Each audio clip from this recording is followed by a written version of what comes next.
मेरा नाम विधि है। मैं 36 साल की महिला हूँ। मैं अपने दोनों बेटियाँ और पति के साथ रोहतक में रहती हूँ।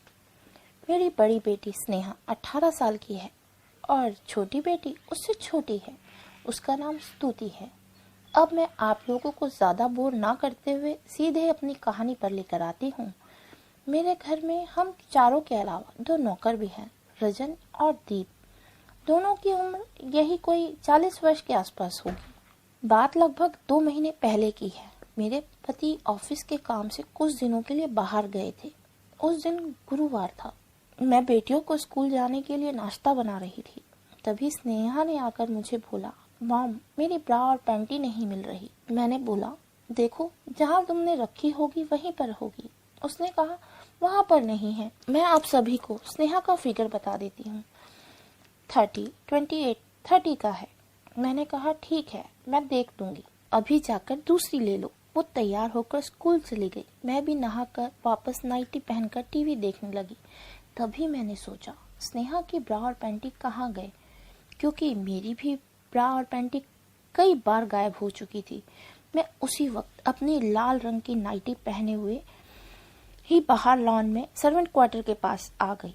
दोनों नौकर उस समय घर में नहीं थे। मैंने अंदर जाकर देखा तो स्नेहा के अंडरगारमेंट्स बिस्तर पर थे। मुझे बहुत गुस्सा आ रहा था।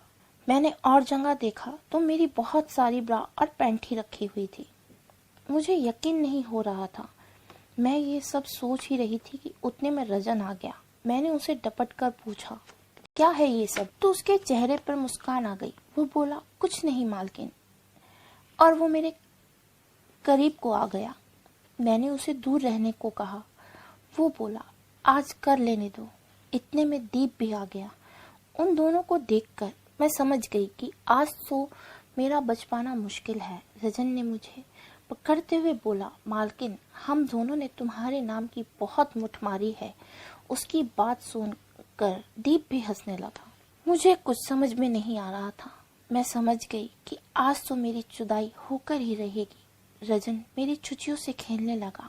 मैं जरा असहज होने लगी, लेकिन मैंने भी मजा लेने का मन बना लिया। तभी दीप ने मेरी नाइटी निकाल दी। अब मैं उन दोनों के सामने सिर्फ ब्रा और पैंटी में थी। रजन ब्रा के ऊपर से ही मेरी चूचियों को दबा रहा था। मेरी 34 की साइज की नारंगियां उसे बहुत अच्छी लग रही थी। कुछ देर दबाने के बाद उन दोनों ने मुझे एकदम नंगी कर दिया। अब तक मेरी बूढ़ ने भी अपना पानी छोड़ दिया था। दीप मेरी बूढ़ को अपनी जीभ से चाटने लगा। मैं आहें भरने लगी। तभी रंजन अपना लंड मेरे मुंह के पास लाकर चूसने के लिए बोला।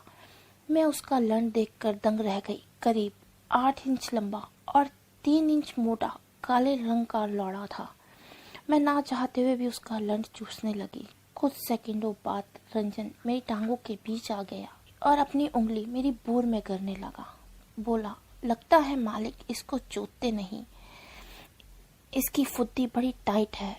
लग ही नहीं रहा कि ये 2 माल टाइप लड़कियों की माँ है। मैं बोली, मैं तुम्हारा लंड नहीं झेल पाऊंगी। तुम्हारे मालिक का लंड तो इसका आधा है। वो दोनों हंसने लगे। इतने में रंजन ने अपने लंड को मेरी चूत के मुंह पर रख दिया और कामुकता से मुझे देखते हुए एक जोर का झटका दिया। मेरी चीख निकल गई। ओए, मर गई।